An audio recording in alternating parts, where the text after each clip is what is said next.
Fire officials battle a blaze at Bees Recycling. That's the story we're tracking in your Barbados Today Evening News Update for Tuesday, August 13. Thanks for joining us.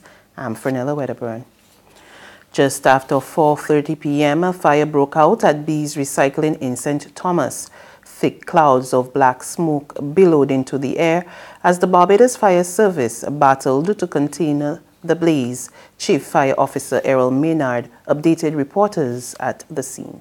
So far we have there are 5 vehicles, fire service vehicles on scene, 20 personnel. We are using water to stop the fire from spreading, and we will be using some mold which will be provided by SBRC and the Waste Haulers Association to cover the fire. And the fire is contained to one cell at this point. So we're trying to prevent it from spreading to the other cells. Okay. And what about the material? How dangerous is it? Well, it's plastic is burning, so therefore the fallout from plastic could be anything. So we are asking persons not to inhale the smoke, and if possible to move out from their homes if they are being impacted for the time being. We've checked with the manager of the facility, and he said up to this point none of his employees were injured. So we are glad for that, and we are trying to avoid anyone being injured. How fast we get the fire extinguished depends on the availability of the topsoil to cover it and the amount of vehicles. But we're hoping that by probably midnight we should be able to have most of it controlled. The 60-year-old Barbados Light and Power monopoly on electricity services will soon end. Word of this from Minister of Energy and Water Resources Wilfred Abrams as he led off debate on an amendment to the Electricity Light and Power Act today. He announced that government was inching closer to granting the utility company a new license that would be in line with plans to make the country dependent on 100% renewable energy by 2030. Minister Abrams outlined critical areas to be addressed by the Act. So we're looking not just at changing the way light and power generates electricity, but we're also looking at changing the way electricity is distributed. Who can hold licenses? On what terms can they hold licenses? Who oversees or regulates those licenses? How do we charge for electricity? What methodology do we use, and what is a fair price for electricity? These are all the things, sir, that we are contemplating right now in the amendment, in the overhaul of the Electric Light and Power Act, and in the eventual, sir, passage of a new act. The Energy Minister added that the new legislation would allow government to also issue licenses to others who wish to generate and distribute electricity. The vision for Barbados involves the average Barbadian, and they're being able to make an input or make an investment or turn the generation of energy into a business.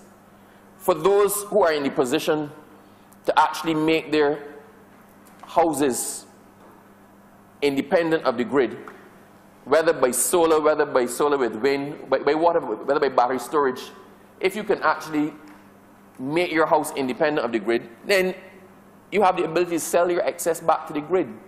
So light and power effectively then pays you as if you were a generator of electricity, which is what you really are.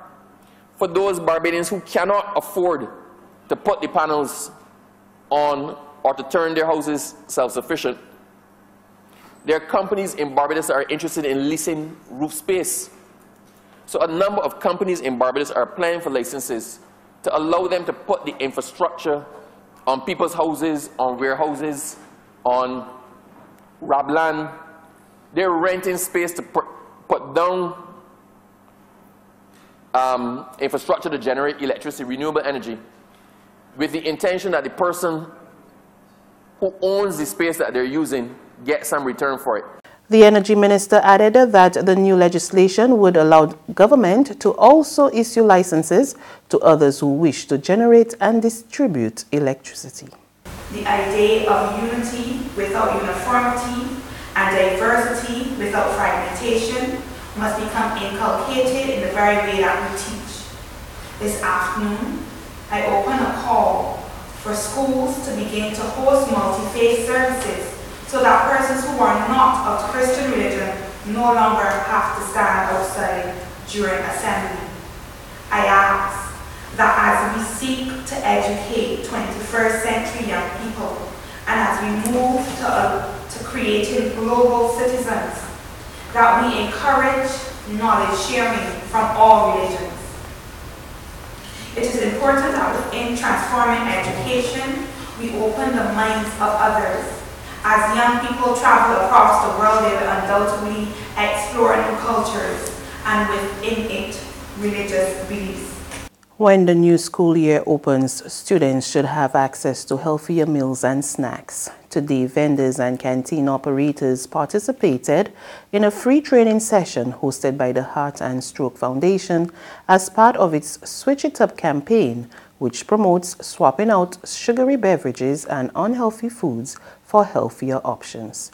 Registered dietitian and consultant with the Heart and Stroke Foundation, Stacey Whitaker, says it's a necessary move, and she dispelled the myth that healthy means tasteless or more expensive. Part of the training and the ongoing training is also to show participants or vendors how they can still keep the taste, keep food tasty, keep food attractive. The presentation, how they set up, how they display their food items, even giving it names that sound tasty. We also, and therefore we want them to make small changes so it shouldn't have to push the price up. Again, you can save on oil because you're going to be baking on your oven. You can save on sugar because you're going to be using more water. Water could be cheaper. And various things like that we really want to encourage our participants to understand. So we really understand this concern, and we're working to show them and really to dispel the myth that eating healthy has to be exorbitant, has to be tasteless, has to be boring. There's regional and international news after this short break.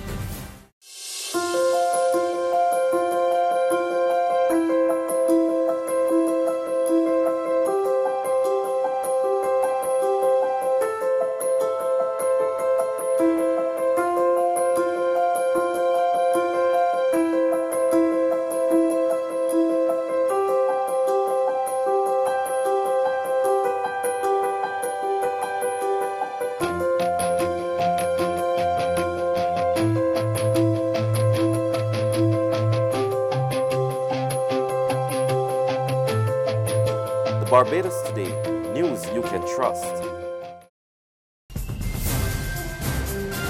To regional happenings, Trinidad and Tobago's Prime Minister and political leader of the ruling People's National Movement, Dr. Keith Rowley, has revoked the appointment of Marlene MacDonald as the deputy political leader of the party. MacDonald was released on $2 billion bail after being charged with corruption and misbehavior in public office. Opposition leader Kamla Persad-Bissessar has expressed concern about the development, even as she noted that members of her party must undergo vigorous vetting. Speaking with TV6 News by telephone, opposition leader Kamla Persad-Bissessar recalled that in the parliament in March of 2018, UNC MP Barry Padarath asked the Prime Minister to indicate whether he received information from the Integrity Commission and or the fraud squad clearing Port of Spain MP Marlene MacDonald of allegations of wrongdoing. She has been appointed, and fired once, twice, 3 times. That is a serious question on judgment. Again, I'm making reference to the question asked by MP Padarath that the Prime Minister appeared not to have applied his mind at all to that issue of an ongoing police probe in reappointing on several occasions. Mrs. Persad-Bissessar has often said she did what was necessary when allegations were made against members of the cabinet she led. We do carry out, as much as we can, a thorough vetting process in selecting candidates who will then become MPs and so on, and then become ministers, have the potential to become ministers. Indeed, in the screening process we're going through this year for local and general, we have asked each candidate, each nominee to present us with a certificate of good character from the government.